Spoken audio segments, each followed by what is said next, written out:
Hi മക്കളെ, ബഹാവുദ്ദീൻ സാറാണ്. +1 അക്കൗണ്ടൻസിയിലെ വളരെ പ്രധാനപ്പെട്ട ചാപ്റ്ററാണ് BRS അഥവാ ബാങ്ക് റിക്കൺസിലിയേഷൻ സ്റ്റേറ്റ്മെന്റ്.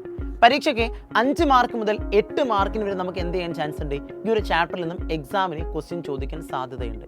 സോ ഈ ചാപ്റ്ററിൽ ഏറ്റവും ഫണ്ടമെന്റലായി നമ്മൾ മനസ്സിലാക്കിയിരിക്കുന്ന ഒരു കോൺസെപ്റ്റാണ് BRS എന്ന് പറഞ്ഞാൽ എന്താണ് എന്ന് പറഞ്ഞൊരു കാര്യം. സോ BRSന്റെ കോൺസെപ്റ്റിനെ വളരെ ലളിതമായിട്ട് നമുക്ക് നോക്കിയാലോ? ഫൈൻ. അങ്ങനെയാണെങ്കിൽ ആദ്യം മനസ്സിലാക്കിയിരിക്കേണ്ടത് ഇവിടെ നമ്മൾ 2 ബുക്കിനെ പറ്റി പഠിച്ചിരിക്കണം. ഒന്ന് ക്യാഷ് ബുക്കും മറ്റൊന്ന് പാസ് ബുക്കും. ഏതൊരു ബിസിനസ് ആണെങ്കിലും ആ ബിസിനസ്സിന് ബാങ്ക് അക്കൗണ്ട് ഉണ്ടാവും. പറഞ്ഞ കാര്യം ക്ലിയർ അല്ലേ? ഈ ബാങ്ക് അക്കൗണ്ടിൽ വരുന്ന എല്ലാ എമൗണ്ടിനെയും നമ്മൾ എവിടെ റെക്കോർഡ് ചെയ്യും? ക്യാഷ് ബുക്കിൽ റെക്കോർഡ് ചെയ്യും. പറഞ്ഞ കാര്യം ക്ലിയർ. വിച്ച് മീൻസ് ഇപ്പോൾ ഒരു കസ്റ്റമർ ബാങ്കിലേക്ക് ഡെപ്പോസിറ്റ് ചെയ്തു, നമ്മൾ ക്യാഷ് ബാങ്കിലേക്ക് ഡെപ്പോസിറ്റ് ചെയ്തു, നമ്മൾ ബാങ്കിൽ നിന്നും ക്യാഷ് വിഡ്രോ ചെയ്തു. ഇതൊക്കെ നമ്മൾ വിച്ച് മീൻസ് ഡെപ്പോസിറ്റർ ആയിട്ടുള്ള നമ്മൾ എവിടെ റെക്കോർഡ് ചെയ്യും? ക്യാഷ് ബുക്കിൽ റെക്കോർഡ് ചെയ്യും.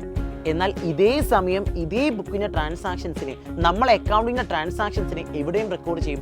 പാസ് ബുക്കിലും റെക്കോർഡ് ചെയ്യും. ഒന്ന് ആലോചിച്ച്, ഒരു കസ്റ്റമർ നമ്മൾ അക്കൗണ്ടിലേക്ക് പണം ഡെപ്പോസിറ്റ് ചെയ്തു, അപ്പോൾ നമുക്ക് ബാങ്കിൽ നോട്ടിഫിക്കേഷൻ വരും, എന്ത്?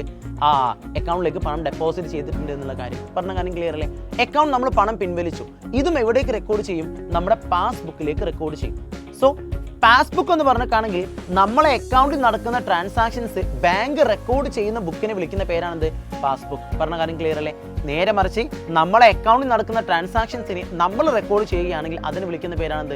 Cash book. പറഞ്ഞ കാര്യം ക്ലിയർ അല്ലേ? സോ ക്യാഷ് ബുക്കും പാസ്ബുക്കും എന്താണെന്ന് വ്യക്തമായിട്ട് എല്ലാവർക്കും മനസ്സിലായല്ലോ. അപ്പോൾ എന്താ പാസ്ബുക്ക്?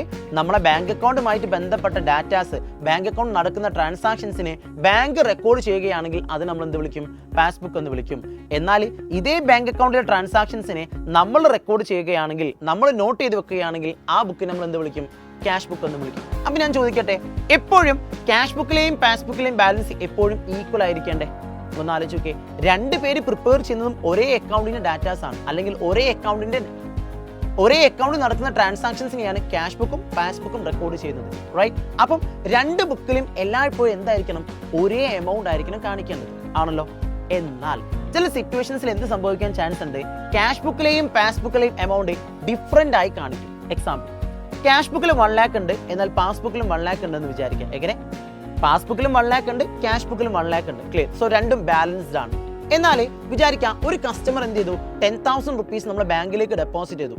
സോ ബാങ്കിന്റെ കണക്ക് പ്രകാരം അക്കൗണ്ടിൽ എത്ര ഉണ്ടാവും? 1 lakh + 10,000, 1,10,000 rupees ആയിരിക്കും അവിടെ ഉണ്ടാവുക, നമ്മളെ ബാങ്ക് അക്കൗണ്ടിൽ കാണിക്കാം. എന്നാൽ വിചാരിക്കാം ക്യാഷ് ബുക്കിൽ നമ്മൾ എന്ത് ചെയ്തു? റെക്കോർഡ് ചെയ്യാൻ മറന്നുപോയി. അപ്പോൾ എന്താ സംഭവിക്കുക? ക്യാഷ് ബുക്കിലെ വാല്യൂ എന്തായിരിക്കും? 1 lakh rupees തന്നെ ആയിരിക്കും ഉണ്ടാവുക. പറഞ്ഞ കാര്യം ക്ലിയർ അല്ലേ? സോ ക്യാഷ് ബുക്കിൽ 1 lakh rupees പാസ്ബുക്കിൽ 1,10,000 rupees ആയിരിക്കും എന്ത് ചെയ്യുക? നമ്മുടെ ബാങ്ക് ബാലൻസ് ഉണ്ടാവുക. ഇവിടെ എന്താ സംഭവിച്ചത്? രണ്ടും തമ്മിൽ ഒരു വ്യത്യാസം ഉണ്ടായി അല്ലേ?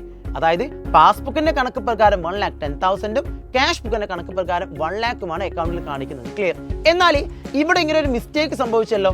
ഈ മിസ്റ്റേക്ക് നമുക്ക് റീകൺസിൽ ചെയ്യണം, ബാലൻസ്ഡ് ആക്കണം. ഇത്തരത്തിൽ ക്യാഷ് ബുക്കും പാസ്ബുക്കും തമ്മിൽ എന്തെങ്കിലും ഡിഫറൻസ് സംഭവിച്ചാൽ ആ ഡിഫറൻസിനെ ഈക്വൽ ആക്കുക എന്നുള്ളതാണ് ആര് പർപ്പസ്? BRS അഥവാ ബാങ്ക് റിക്കൺസിലിയേഷൻ സ്റ്റേറ്റ്മെന്റ് പർപ്പസ് ആയിട്ട് വരുന്നത്. സോ BRSന്റെ കോൺസെപ്റ്റ്സ് എല്ലാവർക്കും വ്യക്തമായിട്ട് മനസ്സിലായില്ലേ? സോ മക്കളെ, ഇത്തരം കോൺസെപ്റ്റ്സ് ഉള്ള വീഡിയോസിന് വേണ്ടി എന്ത് ചെയ്യുക? താഴെ കമന്റ് ചെയ്യുക, ചാനൽ സബ്സ്ക്രൈബ് ചെയ്യുക. All the best.